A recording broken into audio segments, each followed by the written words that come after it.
Welcome to Suji's cooking channel. இன்னைக்கு நம்ம சேனல்ல ஒரு சிம்பிளான சிக்கன் ஃப்ரை ரெசிபி தாங்க பார்க்க போறோம்.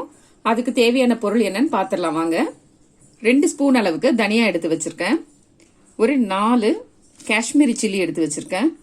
அதே போல ஒரு 4 சாதாரணமா நம்ம காஞ்ச மிளகாய் இருக்கும் இல்லைங்களா, அதை எடுத்து வச்சிருக்கேன். 2 பட்டை, ஒரு 3 ஏலக்காய் எடுத்து வச்சிருக்கேன். இதெல்லாமே இப்போ கொஞ்சம் ட்ரை ரோஸ்ட் பண்ணிடலாம். ஸ்டவ் பற்ற வச்சுட்டோங்க. ஒரு கடாய் வச்சுக்கலாம். கடாய் சூடானதுமே நம்ம எடுத்து வச்சிருக்க எல்லா மசாலாவையுமே இதுல ஆட் பண்ணிடலாங்க. மசாலா எல்லாம் கொஞ்சம் செவந்து வர அளவுக்கு ரோஸ்ட் பண்ணிடலாம். இந்த அளவுக்கு ரோஸ்ட் ஆனா போதும். இப்ப ஸ்டவ் ஆஃப் பண்ணிடலாங்க.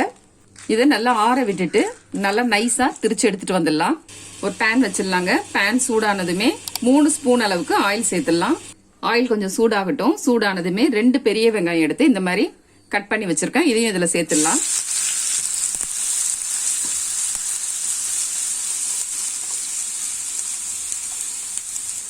கொஞ்சமா சால்ட் ஆட் பண்ணிட்டு இந்த வெங்காயம் நல்லா பிரவுன் கலர்ல சேஞ்ச் ஆகிற வரைக்கும் நல்லா வதக்கணும். ஆனியன் நல்லா வதங்கிருச்சு. 1 டேபிள் ஸ்பூன் அளவுக்கு இஞ்சி பூண்டு பேஸ்ட் சேர்த்துடலாம். கொஞ்சமா மஞ்சள் தூள் ஆட் பண்ணிடலாம். 1 கொத்து கருவேப்பிலை சேர்த்துடலாங்க. இஞ்சி பூண்டுல இருக்க பச்சை வாசனை போற அளவுக்கு நல்லா வதக்கி விடணும்.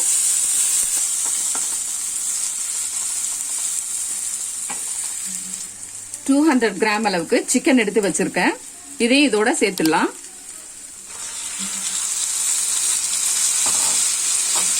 எல்லாமே நல்லா மிக்ஸ் பண்ணி விட்டுட்டு சிக்கன் வேகிற அளவுக்கு கொஞ்சமா தண்ணி ஆட் பண்ணி 10 மினிட்ஸ் ஒரு மூடி போட்டு நல்லா வேக வச்சிடலாங்க. சிக்கனை மூடியை எடுத்துட்டு பார்க்கலாங்க. சிக்கன் நல்லா வெந்திருக்கு. நம்ம அரைச்சு வச்சிருக்க மசாலா மிக்ஸை சேர்த்துடலாம்.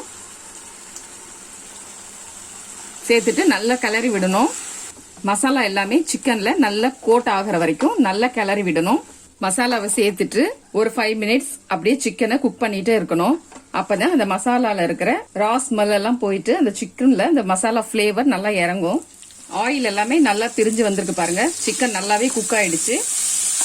மசாலாவும் நல்லாவே குக் ஆயிடுச்சு. இந்த மாதிரி நல்லா ஃப்ரெஷ்ஷான ஸ்பைசஸ் எல்லாம் வறுத்து அரைச்சு நீங்க செய்யும் போது அதனுடைய டேஸ்டே ரொம்ப சூப்பரா இருக்குங்க. அதனுடைய ஸ்மெல்லுமே ரொம்ப அருமையா இருக்கும். இதே மாதிரி நீங்களும் உங்க வீட்டுல ட்ரை பண்ணி பாருங்க. ட்ரை பண்ணி பார்த்துட்டு உங்களுடைய கமெண்ட்ஸ் எனக்கு சொல்லுங்க. மறக்காம லைக் பண்ணி ஷேர் பண்ணுங்க. என்னுடைய சேனலை சப்ஸ்கிரைப் பண்ணிடுங்க. Okay, bye friends.